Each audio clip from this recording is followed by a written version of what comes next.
Hi guys, we are back for, I guess, a Courtney Clenney double feature today. Super shout out to Factual Lie. If you're watching this in the chat, say hey to Factual Lie. Law and Crime just uploaded this hearing that took place on the 22nd. So that was Thursday. Today's Saturday.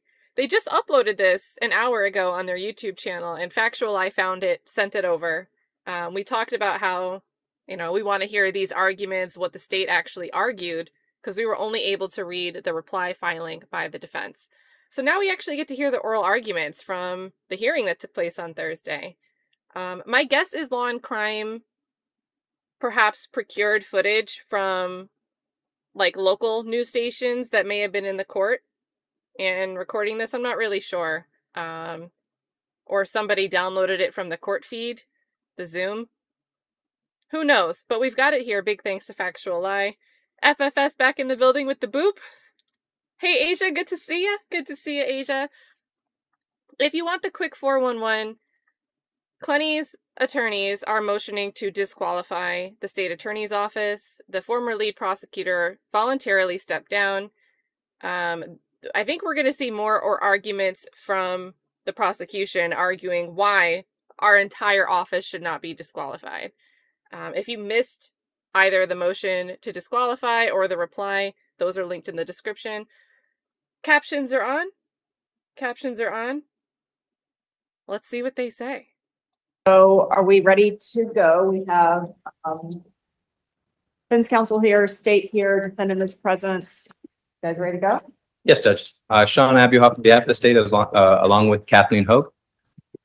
And Frank Briet on behalf of Ms. Clenney. She's present before the court, and also co-counsel Ms. Pugliese. So we are here for defendant's motion to, or amended motion to disqualify the state attorney's office. And one thing, I'm not going to be a Pawsy McPawserton, but if you didn't follow all of that much, this is the same judge that in the laptop case made the decision that there was a violation of attorney-client privilege. This is the same judge, Laura Sheeran Cruz. I was able to get through a lot of the binder.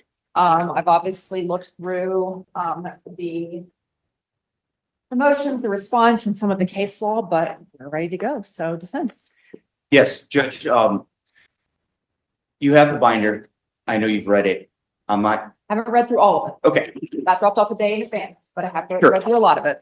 Sure. And Judge, our written pleadings say a lot. And so I don't think this oral argument has to repeat everything that's already been delineated in our amended motion and especially in the reply. So I'm just going to highlight some things for you. So the standard is. So for the standard and why you believe you've met the standard and. Yeah, so the standard to disqualify the state attorney's office is found in Downs versus Moore. And that is the defendant must show substantial misconduct or actual prejudice. And the case law that interprets what actual prejudice means is more than just an appearance of impropriety. But in the reply, well, in the state's response to our motion, they're highlighting most of their conduct that they've done after what I would refer to as the misconduct of the ASA claim. The court is intimately familiar with those facts. You send the deposition, so I don't need to rehash. All right, if you're not looking at the screen, let's look at Judge Laura Sheeran Cruz's eye motion right there. She is pretty smiley typically. When we've watched her, she usually has a smile on her face. I wouldn't read too much into that, but look at her hold her eye pause right here. What I would refer to as the misconduct of the ASA claim. The court is intimately familiar with those facts. You send the deposition, so I don't need to rehash the facts of that particular breach into the defense. Oh boy. What the state argues is that look at everything that we've done since. We've sealed the V case off. We've restricted access. I would just note that Mr. Quinn's still on the delivery list for pleadings, but we unclick him to kind of wall him off. But what I think is most important, Judge, is Mr. Abuhoff and Ms. Hogue. It's not what they did, Judge. It's what they didn't do. And what they didn't do, which is contained, I believe it's Exhibit A to our motion. Yes, it's Exhibit A. we have a letter. As soon as we realized upon the arrest of Courtney Clenney's parents and the All right, non-screen watchers. Judge Laura Sharon Cruz just turned the camera off of her into the gallery. I'm a little sad. allegations contained within She the heard arrest us. warrant, it was clear that the state had obtained our work product or attorney-client privileged communications. As recommended by the Florida Bar, as soon as we realized that they were in possession of our confidential communications, we sent a letter addressed to Chief Assistant Kathleen Hogue, Shawn Abuhoff, and Mr. Quinan. That first letter was February 15th of 2023. The response to was sent via email. The response we received from the state was complete silence. They didn't even acknowledge receiving this. Exhibit B, another letter shortly thereafter, February 28th, 2024, same letter, second request. That was received, sent out via email, and the response to that request for having our confidential privileged documents back or communications was silence. Exhibit C, third request. This one came February 10 of 2025. That was after the Chapter 119 revealed the email, the confidential privileged email. We sent the third request again. Ms. Hogue, Mr. Abuhoff, Mr. Quinan, this third request for our work product and confidential communications again met with silence. So why is that important? The case law that we've talked about in the written submissions talks about substantial misconduct. And what does that mean? The case law doesn't say exactly what that means, but what the case law does say, every case needs to be looked at on a case-by-case basis. So we have to look at the facts of what has occurred in this litigation, and the appellate courts, again, would review that on a case-by-case basis, because every misconduct would, I think, be different. So what we have here is, again, the court's very aware of Mr. Quinan's misconduct, but Mr. Abuhoff and Ms. Hogue, they had a responsibility. When they received these letters, they should have said, you know what, Frank, Sabrina, let's look into this. What exactly is it that you think that we have? They didn't do anything. So I believe their misconduct is by omission, which I think the court should consider in combination with the misconduct of ASA Quinan in reviewing those materials, not disclosing that to the court, which is it's not a two-pronged analysis. It's substantial misconduct or it's not and. And what the state relies on is the actual prejudice. They're saying, hey, she hasn't been prejudiced. Nobody else has seen this stuff. But I think the analysis that we think is important for the court to consider is, does the conduct of the state by acts or omissions rise to the level of substantial misconduct? And I think it has. They had an opportunity to do the right thing when they received our correspondence. Hey, let me investigate this. What are they talking about? Let's talk to Quinan and figure this out. Because if there was something done that was improper, they could have nipped it in the bud right there. And they didn't. So I think it's the combination again, the acts and then the omissions on the part of the state. And I think it rises to the level of substantial misconduct. The appellate court decisions, one that the state talks about is Nunez. We think this case is more similar to that of Martinez versus state, where ASAs heard jail calls between the attorney and the client. And in that case, in the Martinez case, the third district, I think it was the third district case. Fourth. In that particular case, that was affirmed on appeal. So it really is very unique circumstances that we're in. I haven't litigated a case of motion either on the side of the state or defense now 25 years. So it's an interesting topic. But I think that what occurred here, Judge, It's an abuse of discretion standard. I think there's substantial record evidence of what occurred and what should have occurred or didn't occur that would support, Your Honor, disqualifying the entire office. And that's what the defense is asking. The entire Miami-Dade State Attorney's Office should be disqualified. Right, state. Yes, Judge. So it's the state's position that the defense is misinterpreting the law on this issue. Why is Frank just leaning on the lectern? He is a character. He is a character. And I really think that sometimes his character, like the way he delivers things, detracts from the message. Like the way he packages things up can be a bit off-putting to me. What is he just leaning on this lectern like that for? As soon as he finishes, look at him lean. He said, Right, boop. state. Yes, Judge. So it's the state's position that the defense is misinterpreting the law on this issue. The defense wants to separate substantial misconduct or actual prejudice. But I think the case law is very clear, and there's a reason why quotations only appear around actual prejudice after the term substantial misconduct. And I think that's meant to define. There's a reason why in all of this, the case law on this issue, it only goes on to elaborate on this actual prejudice and what it is, and not just the mere appearance of impropriety.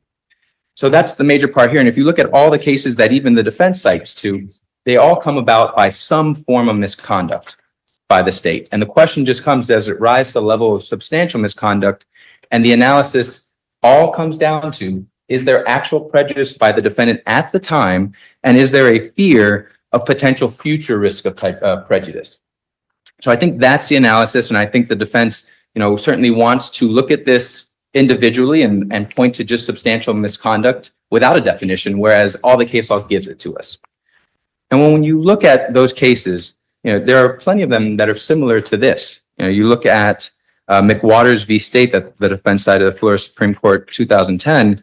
That's where the state actually even listened to jail calls between the attorneys and their client. So there's some form of misconduct that far exceeds what this can even be, but that's part of this analysis. And we have to look to and break down both who are the actors, and what is the prejudice that the defendant faces. And the question here is, does the defendant face prejudice right now in the position that she's in, with Ms. Hogue and myself remaining on the case? And then if that is actually true, then the question would then move to the office as a whole. So I can take, and I would argue, Your Honor, that she does not face any prejudice, and we can break down the two breaches that Your Honor has found to be breaches. The first being the text communications. The defense points to these letters that they've sent to us, the February 15th and February 28th, 2023 letters that were received with silence. That's because after this all came about, we had all of this litigation on the issues of whether or not it was protected material on that computer case, that access case. Your Honor took control of those drives, and it's been in your possession ever since. So the idea of being able to turn back over these items, they were not in our possession. So I don't think we can be faulted for not responding to their letters. The content of those letters are important, though. And that's why McWaters becomes an important case, because in that case, in denying the motion for sanctions or disqualification, the court found that there's no evidence that the substance of these calls provided any benefit to the prosecution or were used in a way that detrimented the defendant. So McWaters goes on to explain that when you look at the context of those communications, there was no detriment to the defendant at that time or any future risk, because the calls were what they were. These communications, the only person who reviewed them was Mr. Quinan in the original format. The world has had an opportunity to review them in the arrest warrant and in the search warrants. And what is clear is that those are just discussing the access of the computers. So there's no prejudicial information within those text messages that either myself or Ms. Hogue have seen, or really anybody in the world has seen. And through Mr. Quinan's deposition, he did not even see. It was limited to just that. So from the context of just the communications of those text messages, there's no work product, or I should say no defense theory of the case. There's no strategy concerning the homicide prosecution itself. It merely is the access of this computer. That being said, again, myself and Ms. Hogue did not access this. So as we sit here today, there is no actual prejudice that the defendant faces. It cannot, I don't even believe it rises to the level of an appearance of impropriety, but that, even if it did, that is not enough. But I think the analysis really, and the harder question here is now moving to that, and I termed it in my motion, the Puglisi email. What's clear is that no one that is currently on the state's prosecution team had an opportunity to review this. Mr. Quinan himself did not remember this item because when Your Honor ordered every part of the communications turned over to you, this would have been included. This is part of that. This doesn't come about until there is a public record request. And that is when the defense sends us, once they're made aware of it, they send us a letter to have us turn it over. Again, it's met with silence because we don't need to respond to it, but we do take action in it. And that's the importance. Myself, Ms. Hogue has come before this court and stated that we have not viewed it and we don't plan to view it. And I don't believe anybody in our office could ever view it because I've been able to verify it has been deleted from our servers. So the only person who accessed this.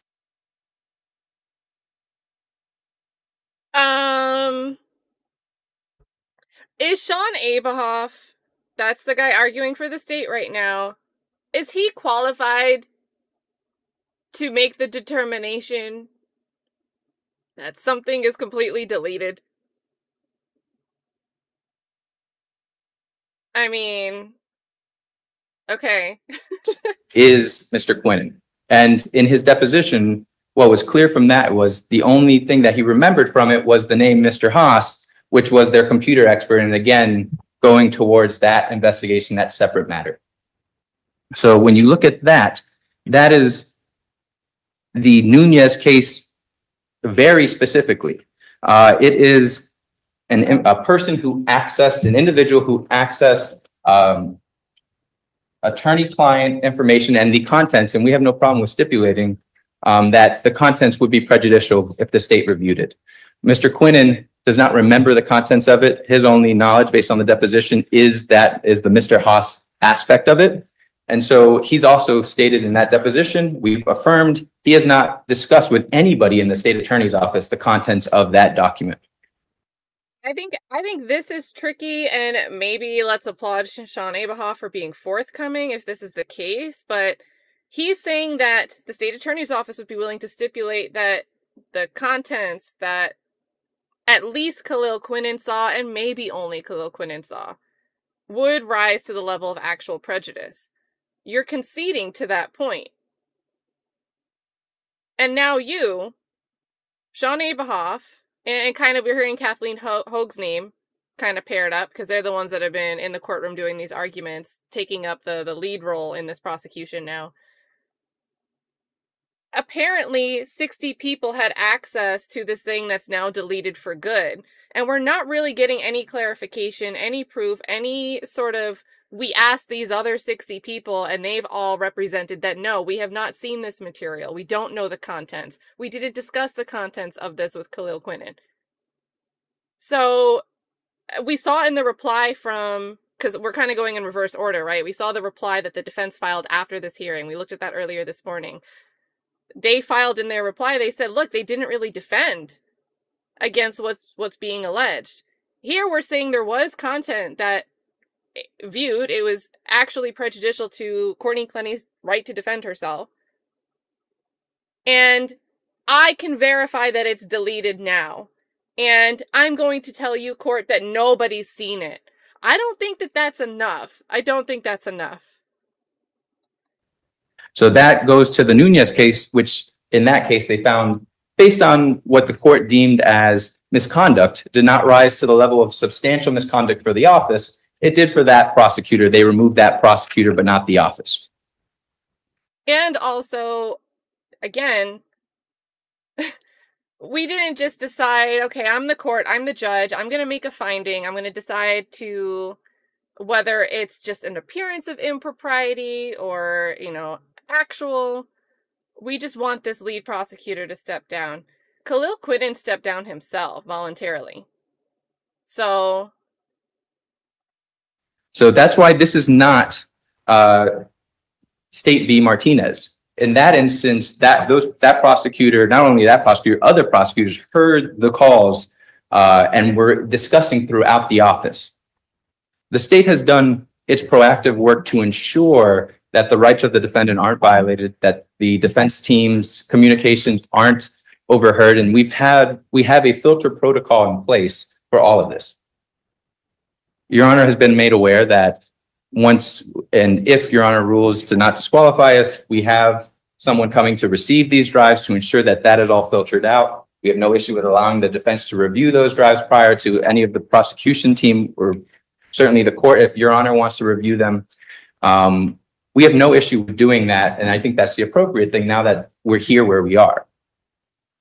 So we can ensure that there's no more of those text communications that can be reviewed.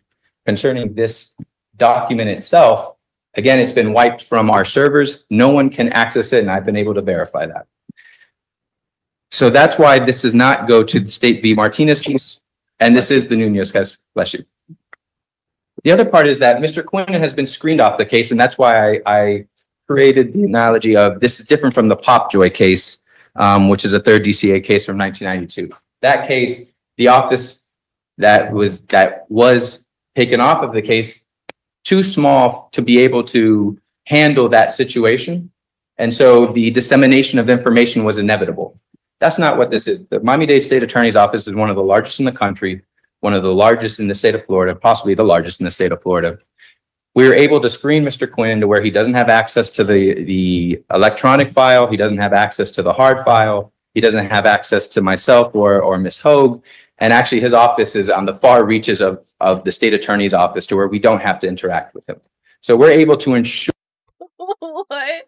They sound like he's the stinky kid at lunch. We're not going to sit with him, judge. So just forget the relevance here. It doesn't matter. He's all the way on the other side of the building. Like, what? What?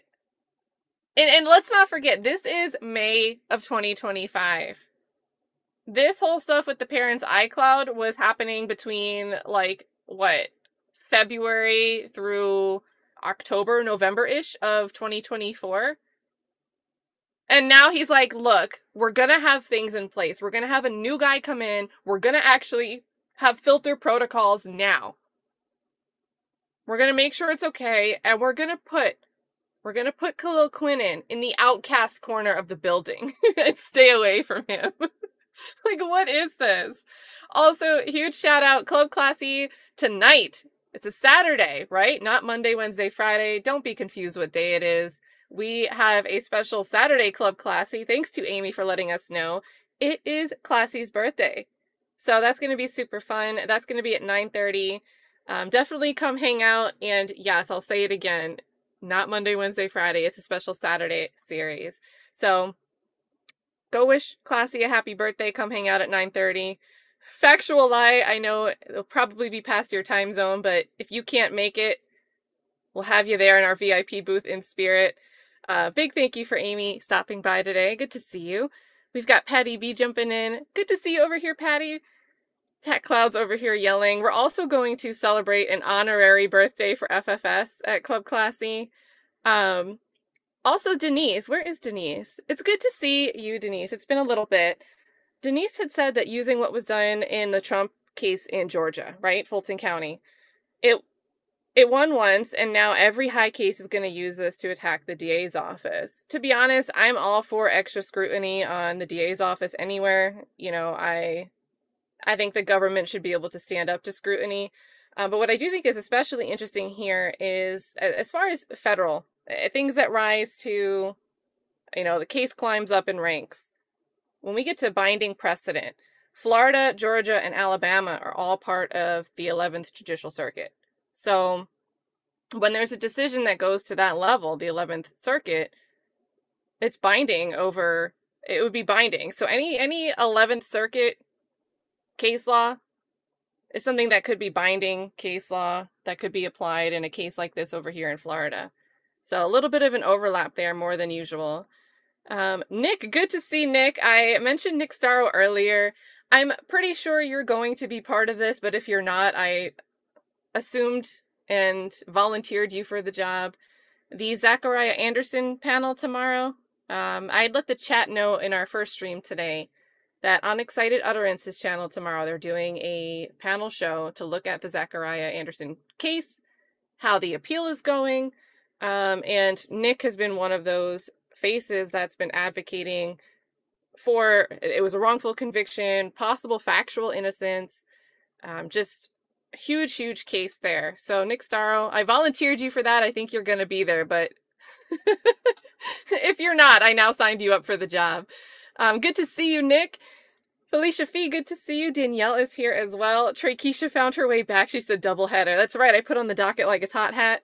We are back. Nick also says, quote, "Your Honor, we will hand this case to this guy who's basically an intern living in the janitor's closet." Now, they got him some new hair, and I mean this with love, but a lot of people don't recognize that he's actually been here from the beginning because I don't know what it's called. I don't know if it was like a scalpa treatment or like a transfer, like a follicle transfer or something. But a lot of people don't recognize him, especially the old courtroom cameras used to be angled from behind, so you'd only see the back of somebody's head. But this is the same guy. He's been there as he was part of the trio. It was Quinan was leading the way, but he was always there standing next to Quinan. He just looks way different now. So he's been here. They didn't just go pull him out the closet. FFS is out here sniping. Hold on. How very generous of you. If we say that it's FFS's birthday, he starts dropping gifts in the chat. Make sure you're saying thank you. Over here on StreamYard, I can't see who's getting them, but please say thank you if you got a gifted membership. Super generous of you, FFS. Thank you so much for sprinkling in the chat. For Always Forever for Life is also back. Yeah, so this is thanks to Factual Lie. So, like, after that stream, Law and Crime uploaded this. It didn't have much traction. Factual Lie found it and was like, sent it over. So, I was like, look, we're going to get the chat back together and we're hanging out to see what the state is arguing here. So let's see. Sure that anything that he has seen, which the deposition shows that there really isn't any prejudicial information, would not come about or would be discussed with the current prosecution team. So that screening process is an important part and why there is no. And this is the problem, right? Thank you so much for that janitor closet comment, Nick, because I just went on a rant about this guy has been part of the team from the start. And look at how he's wording this. He's framing it like, well, the new prosecution team isn't going to have access to this stuff. You guys have been there in the trenches from the very beginning on this. I'm pretty sure every hearing I watched, Shawn Abuhoff was there. Present, alongside, making a lot of the arguments. He did handle a lot of the arguments. Back since 2022. And now we're acting like this is just a fresh slate. Clean slate. So, they're certainly trying. Risk of future prejudice that the defendant might face. So, Your Honor, based on the arguments that I'm making, as the defendant sits here now, based on what Your Honor has deemed breaches, two separate breaches, or one separate breach, but two separate items, there is no actual prejudice as she sits here now with the current prosecution team, let alone the office itself. And then the risk of any future potential breaches or prejudice, we believe that we've taken proactive measures to ensure that that will not be a concern for this court or the defense team. Yes. Your Honor, it's, how can I put this? The credibility of the testimony by Mr. Quinan that he just forgot, right? He forgot. I'm sorry, I'm so serious. I love our listeners, but you have to watch this man's body language. Look at the show he puts on. Yes.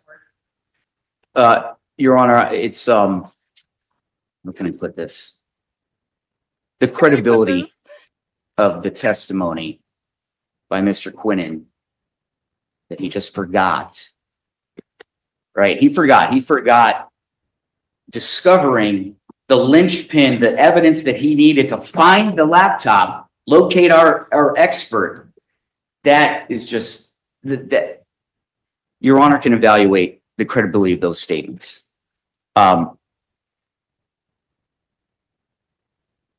What the state is trying, and just let's talk more about what occurred. Mr. Quinan disseminated that information to law enforcement. His testimony was he didn't disseminate it to anybody else in the office. We know that the copy of that email was on the servers, but I do believe, and I do not doubt Ms. Hogue and Mr. Abuhoff's representations to the court that they did not view it. But going back, the state's arguing that it's substantial misconduct has to have actual prejudice, but it's an or. And the quotes, I would say, are because the Downs versus Moore doesn't say prejudice. It says actual prejudice. That's the distinction of the quotes. It's an or situation. So for that substantial misconduct, The grammar lesson. we have to look at what the conduct was of Mr. Quinan, and then again, the omissions, I believe, on the part of the two prosecutors. In the case of Nespler, which I think the state and the defense have argued in our written pleadings, I guess that's the beauty of the law. We're almost citing the exact same cases, but interpreting them differently. And then Your Honor has to figure out that who's wrong and who's right in a somewhat of a gray area. But Nespler, that's spelled with a K-N-E-S-P-L-E-R versus State 314 Southern 3rd 287. That's a 3rd District case. And they cite to one of kind of the staple Supreme Court cases that addresses this issue, which is State versus Fitzpatrick 464 SO2D 1185, Florida 1985. So they talk about how the state is different than a law office. And they say there's a distinction between private law firms and government prosecutorial offices, and that's citing State versus Fitzpatrick. So as a result of that distinction, the Florida Supreme Court has recited that imputed disqualification of the entire attorney's office is unnecessary, meaning you can't do it or you shouldn't do it, when the record establishes that the disqualified attorney, who I would say here is Mr. Quinan, right, has neither, one, provided prejudicial information relating to the pending criminal charge, which I think that's a tough sell, nor, meaning, and he also has not personally assisted in any capacity in the prosecution of the charge. Mr. Quinan clearly, right, personally assisted in a whole bunch of capacities, right, in the prosecution of the charge. And again, that's, so why is disqualification of the entire office appropriate? Because he, Mr. Quinan, personally assisted in any capacity in the prosecution of the charge. And that's at 1188 in the Fitzpatrick case. So, you know, we always, when I was in county court and we were all, you know, in county court, the judges, when it's DUI Mondays, there's the state, oh, judge, this isn't my case. This is ASA. So where's he? He's in the hallway, right? Well, you are fungible. That's what we used to always get. Well, you're fungible. You can go ahead and try this case, Mr. Prieto.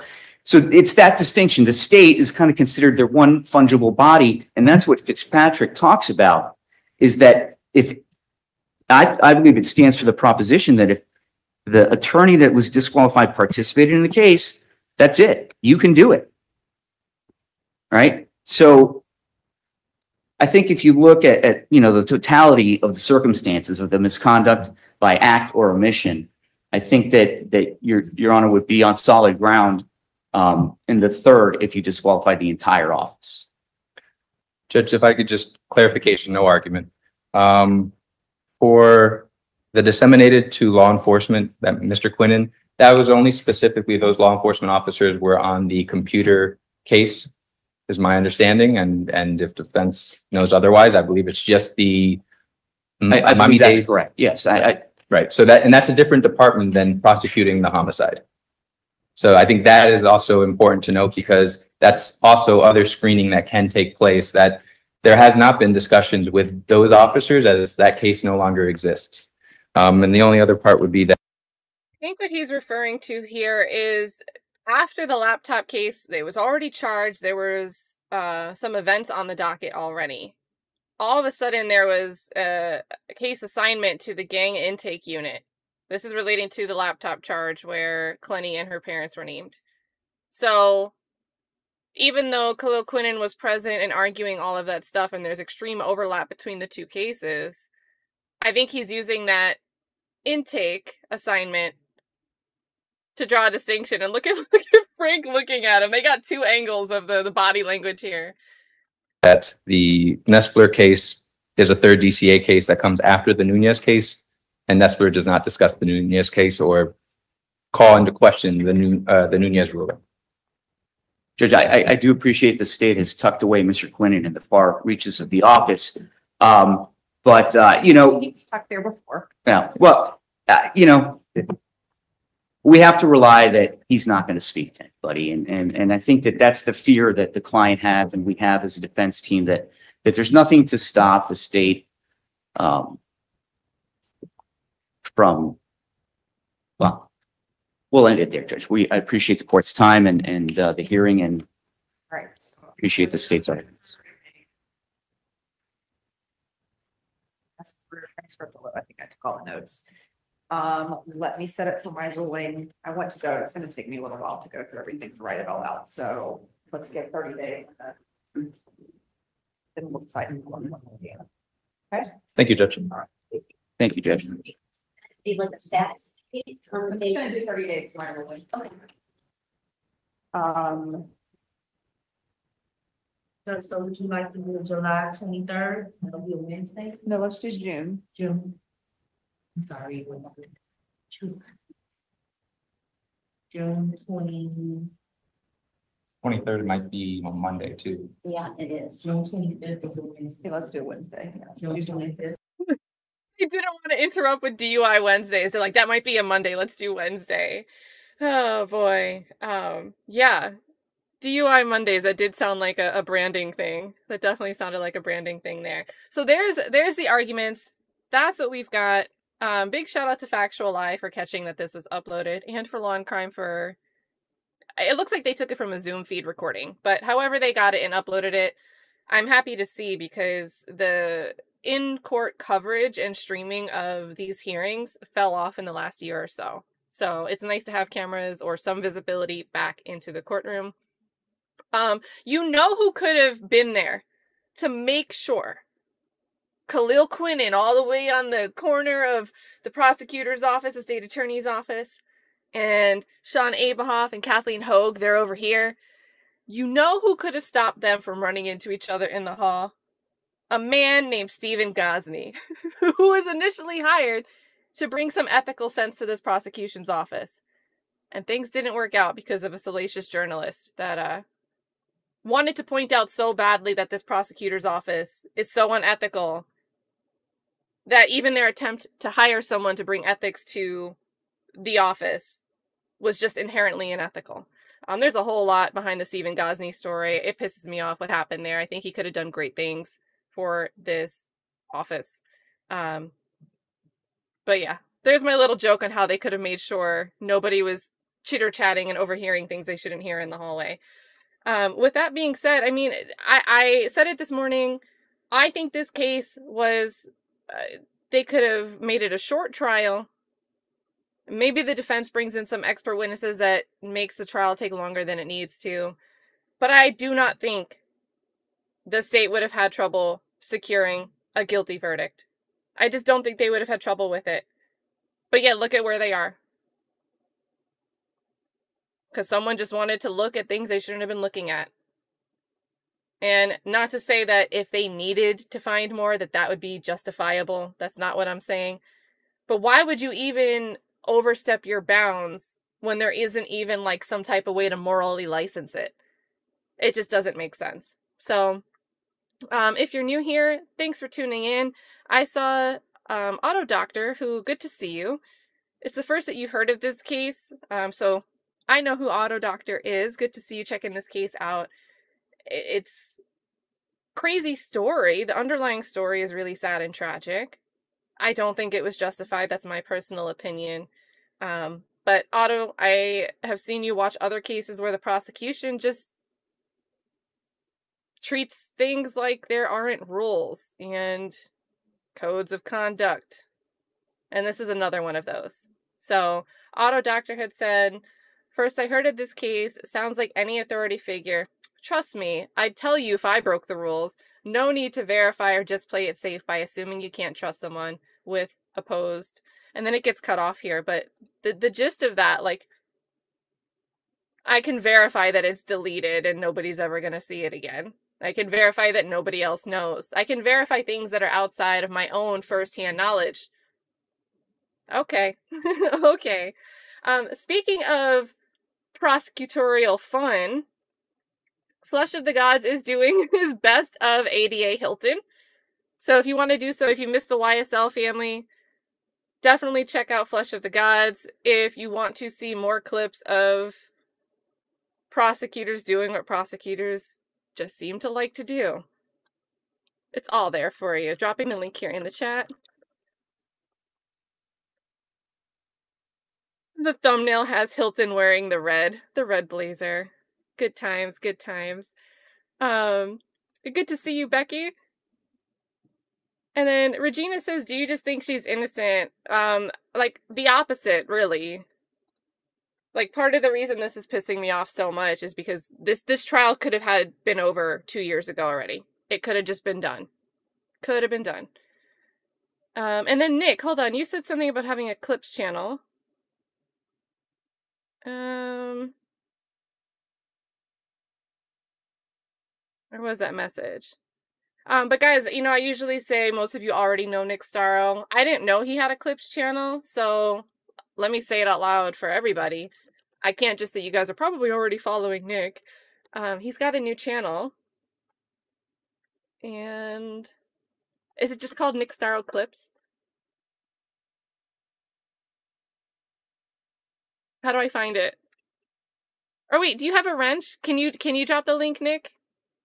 So the chat can grab it? Because when I search for Nick Starro Clips, it's still just giving me your Nick Starro channel.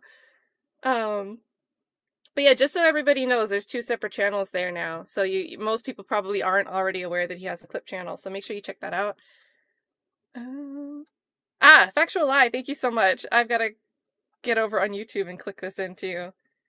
It is called Trial Watch Clips. Is in the URL. There we go. There we go.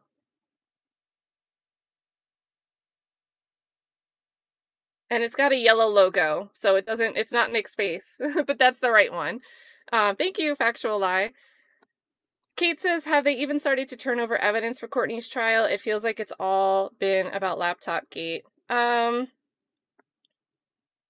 know, so the way I've seen, like on the docket, it shows when there's been an amended discovery list submitted, and I don't think I've seen one of those submitted in a little bit. But I don't really know what else the state would really need. They have the response to the subpoena from her manager, Courtney Clenney's like OnlyFans manager. That is where we had some of the stuff from Aspen come into play. That one fight where she's in like the gold tiger print legging pants and a blue teal turquoise bubble coat. Some text message conversations came from him too. Photos from the crime scene. There are certain things that they're not releasing publicly, like hospital records, but I think all of that stuff was submitted 2 years ago already. So I haven't seen anything new come across from the state as far as an amended discovery list. And the last thing I really heard from the defense, at the reconsideration for bond, they brought in the demonstrative with the knife throwing, and there's going to be some, like, the CV and whatever report from the expert witness that they're hiring for the battered spouse defense. And I believe the expert they hired is... Who came up with Darvo? I think that's Jennifer Joy Freed. Is that who came up with it? That's what a quick Google search is showing me. I think that's the expert they're consulting with. But maybe not.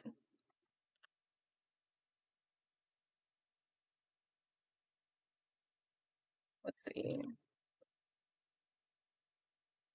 And that was a few months ago that they filed their notice of intent to rely on that defense. And then really nothing since then, so. And then let's see.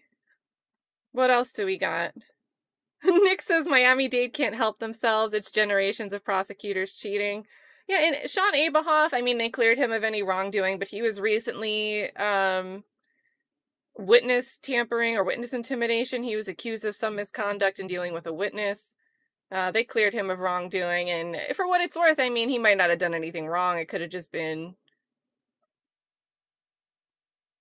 misunderstanding, misrepresentations. I don't know, but it's just like there's no shortage of drama over there in that office. So just because we're down the hall from each other doesn't mean we're getting out of here unscathed. Hey, Vernicia, good to see you. Good to see you. I think with this update, I think it's interesting she wants the 30 days to look at the different case law and make a decision on this. My stance is I get you want to keep the record clean. As an attorney, you know, they probably want to raise the argument when it's ripe. But I still think Courtney has a stronger chance if she were to take this to trial in Miami-Dade, and for whatever scope, maybe be a limited scope, but if she was able to bring in some type of information in front of the jury about what Khalil Quinan was doing, I do think that that could be beneficial to her argument. You know, they use narrow, nobody's ever going to know what happened exactly in that moment. We can only infer from whatever evidence is presented to us. But there isn't a video recording of the actual knife being thrown or the stabbing, whatever actually happened, right? Those are all the mysteries that the jury is going to be asked to make their determination of and decide if in that moment Courtney Clenney was justified or not. But I just don't know how we're going to get there. Just don't know how we're going to get there. And I think one thing that could help the defense is to be able to say, prosecution put on tunnel vision. They wanted to see so badly what they wanted to see that they crossed the line, the code of ethics, to try to find things to make their case. And if they go to another district attorney's office, state attorney's office to handle this prosecution, I don't really think that you can bring that much into it, because it's not going to be an issue anymore, because that won't be part of the new team's case. So with that being said, yeah, Judge, he can't sit with us. Yeah, that's just crazy. He's just like down the hall. We're never going to speak to each other. We're probably only going to have this trial, have a trial date a year from now, right? So let's just promise that we're not even going to bump elbows for like a year. Like it's not like trial starting next week and we only have to go a week without talking to each other. We don't have a trial date, and we need at least 30 days now just for a ruling on this motion. So, but you know. See, this is why I love Dolly. Dolly pops in, 100% justified. That's right, Dolly. Stand 10 toes down. Or maybe 11. I don't know how many toes you have. Denise says, that's my thought also. Why is this not over already? His poor family. Courtney thinking with time, more time, more chance to get away with it. And for what it's worth, I think the further away this gets from the initial story, probably worse. I don't really know how successful this argument would be, but when you hear someone say, hey, the jury pool is tainted, or as an appellate issue, they raise that it was unfair because the jury pool was tainted before they were even sat. The whole community heard all of this news in the public realm. I think the more space and time we get away from that kind of insulates the prosecution from having to deal with those arguments, because they were making a lot of, they did their press statement, stuff was getting into the media, the elevator footage came out, and of course I look at the elevator footage and I think Courtney Clenney looks like the aggressor. I don't see the narrative, the explanation the other way. I don't buy into it that it was him being the aggressor in that elevator situation. But at the same time, if the entire jury pool sees all of this stuff before they're sat at trial, it is kind of an issue, right? So the space and time, I think, ends up benefiting the state a little bit more on that regard. But as far as staying in the same area, I think she'd have a better chance with, I don't know where it would go if it's, a judge comes back and says Miami-Dade's disqualified. I don't know how it gets redistributed. Probably easier to find a diverse jury pool that could be open to considering certain things in Miami, but at the same time, they could already be like me and say, no, I don't think she's gonna convince anybody she was justified in it, so. Mark says, Judge, I gave him my old closet. Oh my goodness. Kate, this is another good one. It's going to be interesting to hear what her mom says about what she heard when she was on the phone with Courtney, and she gave statements about this. She relayed this information, so she might be locked into certain things that she said, and I think it's really damning that Mom, while she's on the phone while this incident's taking place on April 3rd, says that Courtney was calling him a liar, or saying you're lying, to Christian Obumseli. And if she's already relayed that in a statement to somebody, I don't know how she can walk that back. I just don't know. So,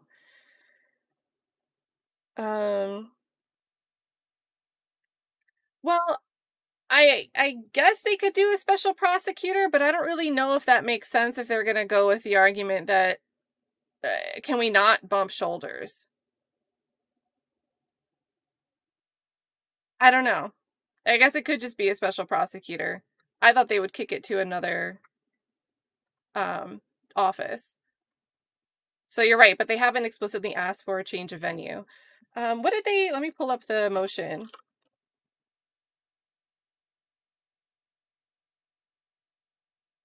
Let's see, motion.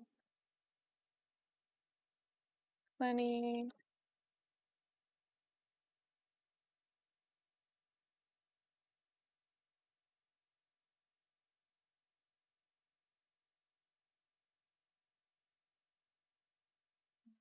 Okay, hold on, because Google now puts this little, like, split page for their little AI thing. Let me switch to this. Oh yeah, this is their list of, like, 60 people that have access to the thing that Shawn Abuhoff says he knows none of them saw or heard anything. Just while we're in this document anyway. I guess any requests for remedies and prayers for relief or whatever be up here. Those are the 3 letters that got no response.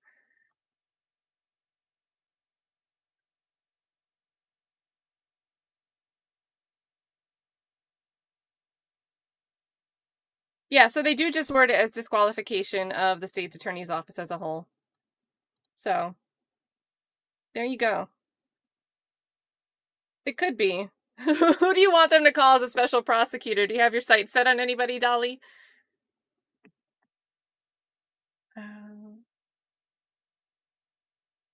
Yeah, I think you're right, Auto Doctor. I don't think they were engaged though, but they were in a like 2-year relationship.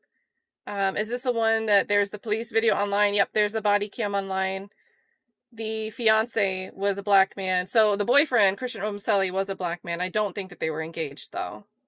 But that she was abusing regularly. That seems to be what was happening. And for what it's worth, the prosecution hasn't said that it was just one way. It may have been one way, but the prosecution hasn't seemed to be making this argument that it was just she was crazy, but it wasn't mutually toxic. I thought it was actually kind of weird they're adopting a mutually toxic relationship angle, because you don't always see that. And I don't know if that's just this office's approach to cases like this, that they're willing to say things are mutual and go in both directions. But I've definitely seen from certain prosecutors in different cases in different districts where it just seems like it's got to be unilateral. It's only in one direction. There's always a power dynamic, and it can never be a mutual thing. So I thought it was interesting seeing in the arrest affidavit the way that they said that, hey, it was mutually tumultuous, but we don't think that Courtney Clenney was justified in what she did that day. So,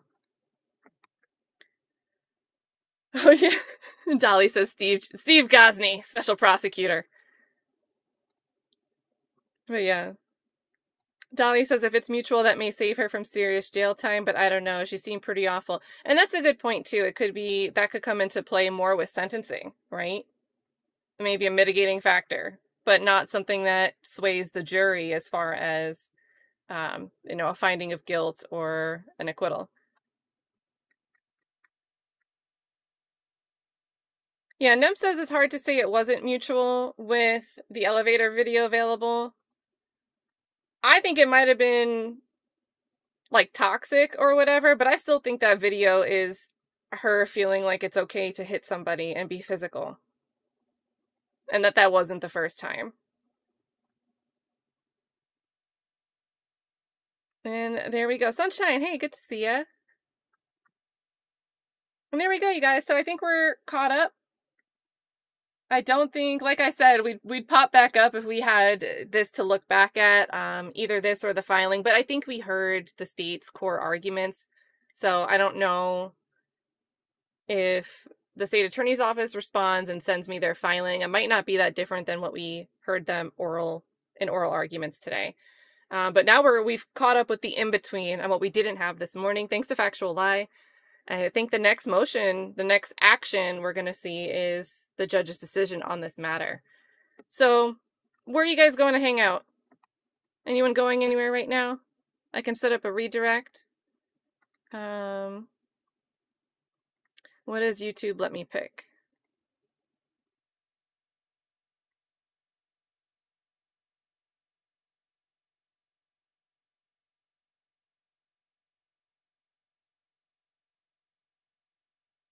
And Mary says she was the one who had the knife and he died, so there's that. It's very interesting, you know, because it's her saying she doesn't know if it was justified, and I get that you might be shocked and saying things that don't make logical sense in the short, immediate aftermath after something happened. But it's still not good that she was saying, you know, I don't know if this was justified. I don't know if what I did was justified. I don't think it was. Not really good. And she was Mirandized before this happened, so...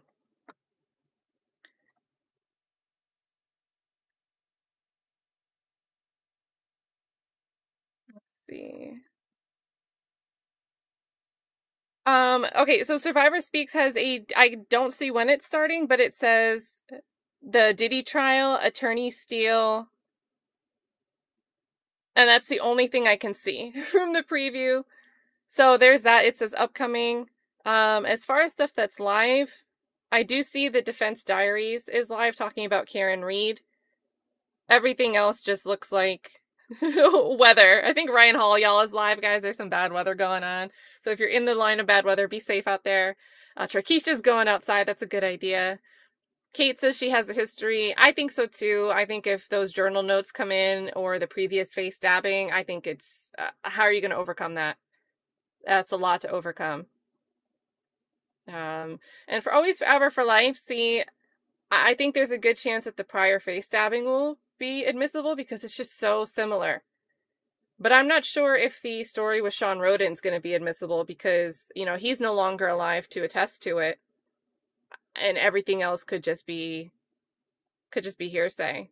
Because I don't even think in her own notes, I don't think in her notes app she mentions anything about hurting Sean like that. She mentions toxicity in that relationship and fighting over infidelity.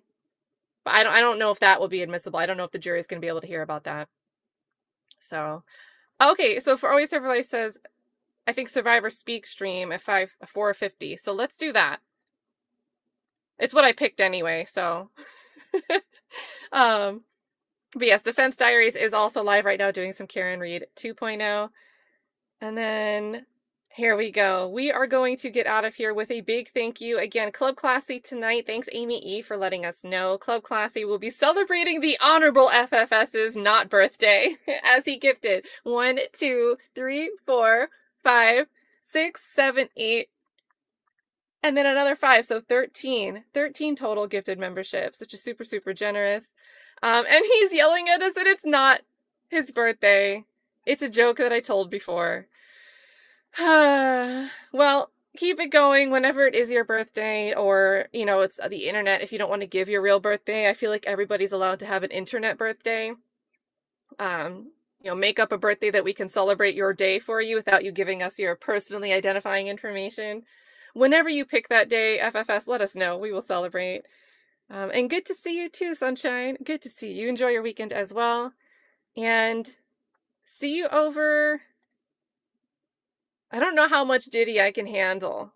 I thought I would try to follow that case, but it's too much to try to catch up with. But maybe I'll check out what Steele's doing over there. What argument Steele is making. So see you guys over there in a little bit, and anywhere else. Karen Reed next week. See you guys in those chats as well. Take care, you guys.